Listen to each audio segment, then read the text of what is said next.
bonjour Philippe. Bonjour Jean-Pierre, ça va? Ça va? Ouais, bien. Bien. Vous nous recevez ici Philippe, à l'ADMR, au siège social de l'ADMR à Montron. Oui, voilà, c'est ça. Oui. L'ADMR, 70 ans de présence sur le terrain?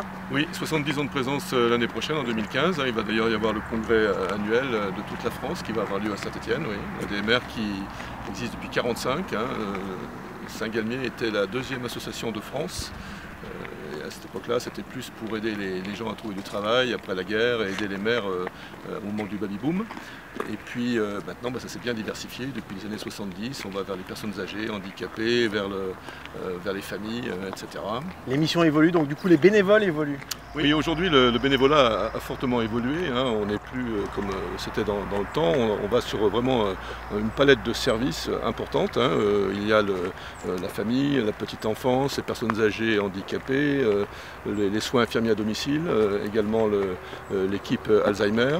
Donc on voit que maintenant le bénévolat de l'ADMR est très étendu sur l'ensemble du département.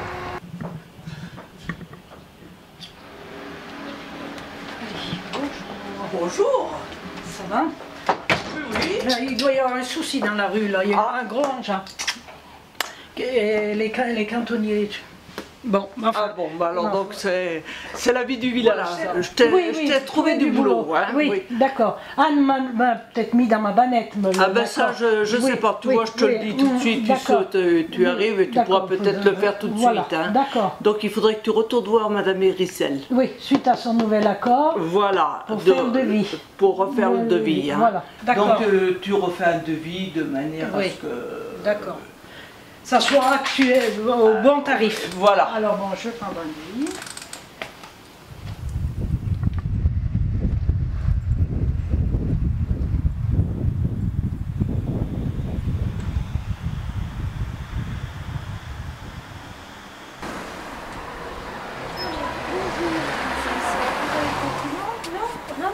Ça va? Bonjour.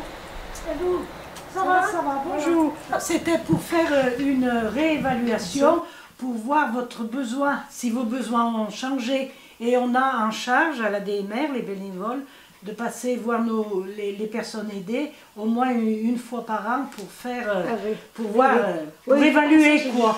Depuis qu'on vous aide, votre situation, votre aide n'a pas tellement changé. Les personnes viennent combien? Une fois par semaine? Une fois par semaine, oui. Elles me font mes huîtres, elles me font mon sol. Elles font votre lit à fond, tout ça. Elle me refait mon lit quand le jour qu'elle revient. Voilà. Tout ça, s'il faut changer les draps, elle me les porte au quasi. L'hiver, je les fais laver. Ah oui, comme ça vous n'avez pas de souci pour les faire sécher. Voilà. Oui, parce que je ne peux plus aller au jardin. Et oui, on avait le jardin de la commune, et je ne peux plus aller au jardin. Oui, puis l'hiver, c'est pas trop le moment. Et puis l'hiver, c'est pas oui. Elle me les a portés l'autre jour, elle est revenue les chercher, tout ça. D'accord.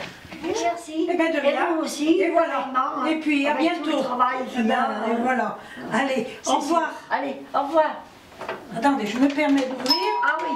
Voilà. Allez. Vous pouvez laisser ouvert si vous voulez un peu. Voilà. Au revoir. Et puis à bientôt. Allez, au revoir. Merci. Et merci. Au revoir. On établit un ordre de mission qu'on donne aux salariés et qui savent ce qu'il y a à faire chez les personnes.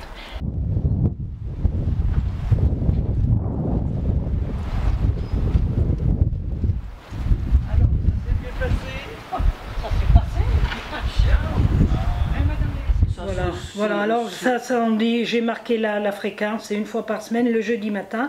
Ça comprend du ménage et faire les courses, et elle a 2 heures environ. Et elle m'a dit aussi que tous ces papiers administratifs, c'était sa famille. Elle a beaucoup de neveux et nièces. Qui s'en occupent. Qui sont à Saint-Étienne. Alors moi j'ai marqué, rien à signaler, on continue comme depuis le mois de mai. Madame a eu un accord d'octobre 2014 à fin septembre 2015. Eh bien, impeccable alors, comme ça. Ça sera un dossier qui sera joué. Voilà. Et alors, et comment se joue la complémentarité salarié-bénévole, Philippe?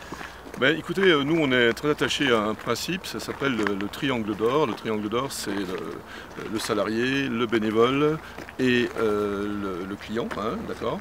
Donc ça crée du lien social entre les uns et les autres.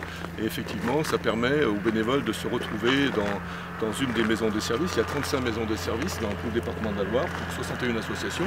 Et là, effectivement, le bénévole peut avoir différentes tâches à exercer, qui ne sont pas des tâches très compliquées, mais qui lui permettent de s'épanouir dans ce qu'il aime faire. Voilà.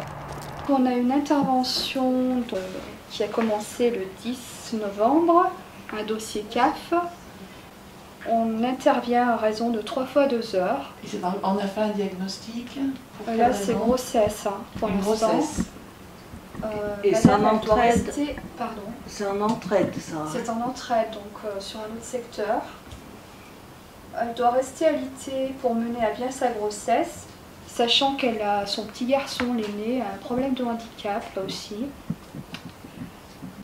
Donc tu vois, vous intervenez pour quelle raison exactement? Donc pour tout le quotidien, pour éviter qu'elle force trop, hein, parce que le bébé, là, ça y est, il a la tête en bas.